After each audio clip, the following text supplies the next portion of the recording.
Referendum je reakcija na neuvažavanje stavova Republike Srpske i dokaz da postoje ljudi koji su spremni da vode politiku od interesa za narod u Srpskoj, ne bojeći se bilo kakvih sankcija, izjavio je Milorad Dodik, komentarišući saslušanje članova Republičke komisije za provođenje referenduma. Ovo je samo još jedna zloupotreba i dokaz da sud i tužilaštvo Bosne i Hercegovine su napravljeni za političke obračune, a ne da provode pravdu.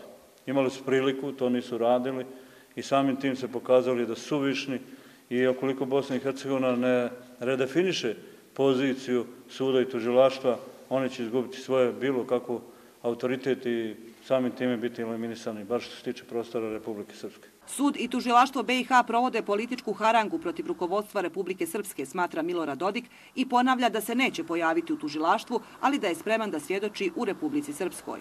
Moram da kažem da je to bila motivacija traženja i činjenica da je značajan broj ljudi i udruženja bio spreman tog dana kad se ja došao do tužilaštva da dođu u Sarajevo. Ta mogućnost nije izgubljena ni u nekom narodnom vremenu. Sada, čija bi to bila odgovornost da dođe do nekih problema? Naravno da sam reagovao kao odgovoran čovjek i rekao, ne iz straha, ja da se njih bojim, ja bih rekao neću vama da sarađujem. Ovo je, i rekao sam, radi se o Miloradu Dodiku i ja sam spreman da dam izjavu. Usvajanje izmjene zakona o praznicima koja se odnosi na Dan Republike Srpske za Dodika je sasvim u redu i nije mu jasno zašto neki smatraju da je pogažena volja naroda izražena na referendumu. Suština referendumskog pitanja je bilo da li ste za to da se obilježava i slavi Dan Republike 9. januara. Ovaj zakon kaže da je Dan Republike 9. januara. Ja ne znam šta kome imam objašnjavati, koje opoziciji nešto da objašnjava. Mislim, oni su se samo demaskirali. Oni su ti koji su opstruisali referendum. To govori da su ljudi ili su poludili ili su obolili.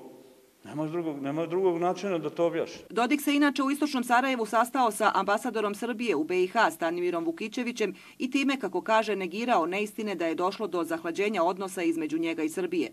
U redovnoj sam komunikaciji sa rukovodstvom Srbije, tvrdi Dodik. Srpskog ambasadora Dodik je upoznao sa namjerom da nakon lokalnih izbora, kada se, kako kaže, Republika Srpska stabilizovala, pokrene jaču koordinaciju između lokalnih i republičkih vlasti koja do sada nije bila moguća. Koordinacija se odnosi i na opštinu Srebrenica, a Dodik tvrdi da se, kada su u pitanju potočari i godišnja komemoracija, ništa neće promijeniti. Spreman je da iz budžeta pomogne finansijski ne samo održavanje komemoracije, već i finansiranje udruženja Majke Srebrenice.